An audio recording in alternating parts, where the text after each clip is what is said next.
One of the big concerns that patients have before they have surgery is that they're going to mess things up.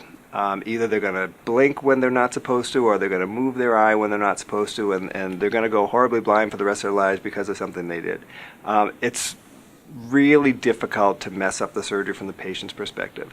It's a two-step process. First we make a flap, and then we get rid of the nearsightedness or astigmatism or farsightedness. The part where we make the flap, we use a laser to do that now.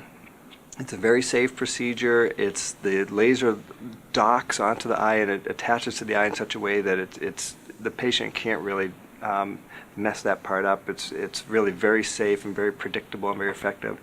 And then the laser that treats the nearsightedness, the newer lasers like the one we have here, it locks onto the pupil. It finds the pupil, and thousands of times a second it figures out where the center of the pupil is. So if you shift your eye a little bit, the laser will shift with you.